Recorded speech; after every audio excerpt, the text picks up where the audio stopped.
Okay, so I'm looking into the word woman, right, in the Hebrew, right?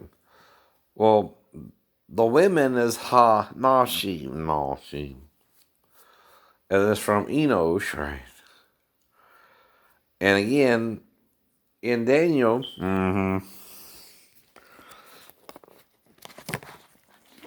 he talks of a man which they think, again, is an Antichrist figure, right?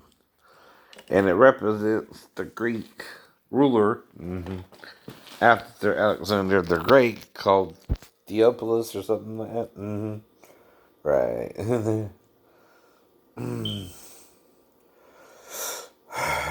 It does represent someone from history, though.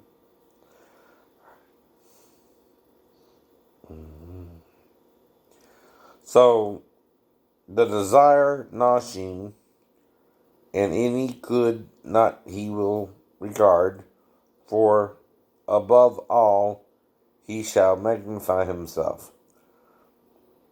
But the God of fortresses, in his place he shall honor. And the God which not did know his fathers he shall honor.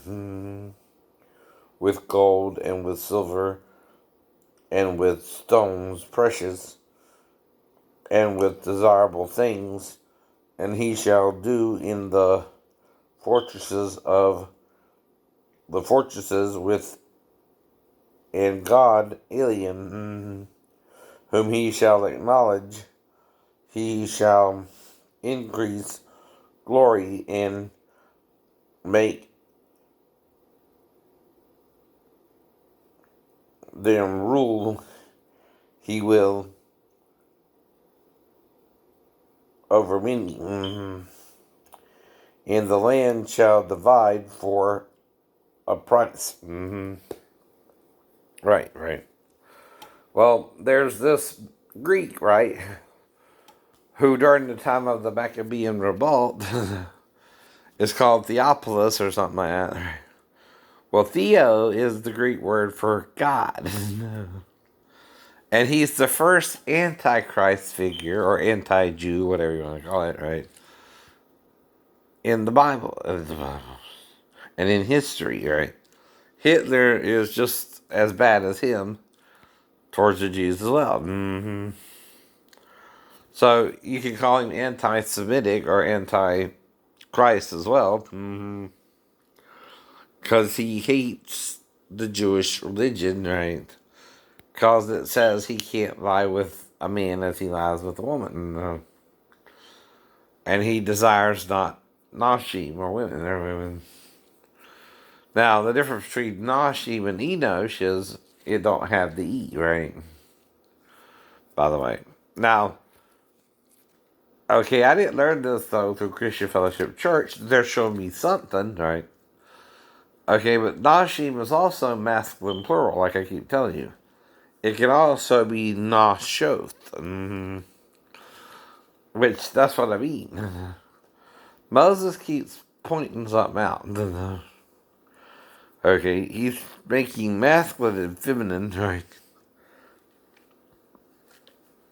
And the way he's doing it, like I said, with Ben Neem and Benoth, right?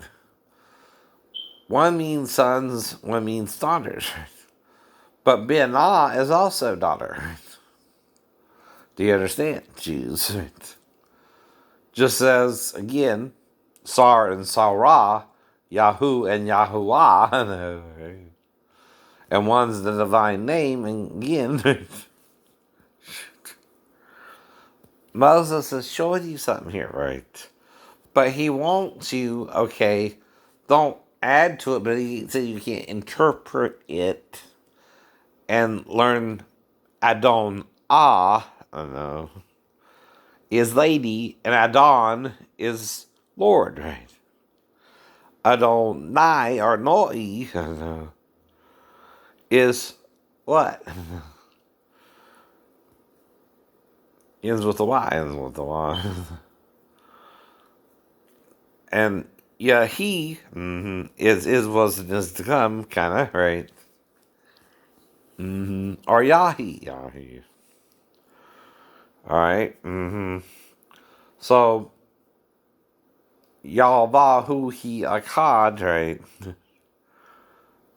Ain't talking about he in the sense that it's she only, right? But also as is, was, and is to come, right? It's also a verb. Yeah, he is where it's from, I know, as he, as in she as well. Lu is also um another way to say him. But La'ah is her. La'ah is her. Jeremiah uses La'ah a lot when talking about the Queen of Heaven, right? But that's because God's one, not two like we are. Male and what? Female in one body. In one body. Now, why is this the image of God and not male or female? Because God is a spirit, right? A spirit has no form, nor comeliness that we should desire it, right?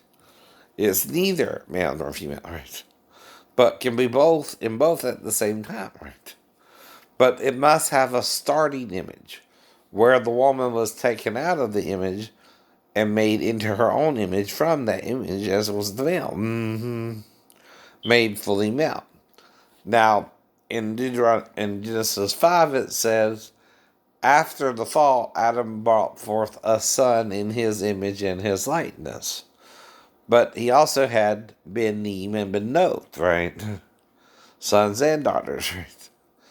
And the daughters are in whose image? Eve's image, right? The woman's image. After her image and likeness, right? So that's what Daniel's warning you about, though. Now, it can go as far as he also don't want gay people who are in love with each other and want to treat each other right. Or again, people dealing with transgenderality. But again, and that's why I'm trying to explain to you why we need each other, right?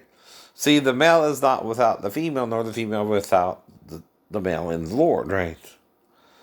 And the two are one in Christ Jesus, right? Even the Jew and the Gentile, right? The twain are made one by his body, right? But it also goes to the bond and the free. It also goes to the male and the female. That's where you're stopping. See, Paul's trying to lead you to a thought conclusion, right? And focusing on the Gentile and Jewish relationship first in Ephesians chapter 2, 14 on. Verse 14 on. That's why, too. But some people don't want to understand these mysteries, right? Even in chapter 3, Paul points out it was not known. This, right? It's something you don't know, not something you do. Anyone can think Christ was male, and that's easy, right? But if he's a hermaphrodite, that's something that would be a mystery to you, right? Even when he's in the flesh, yes. Yes. Okay.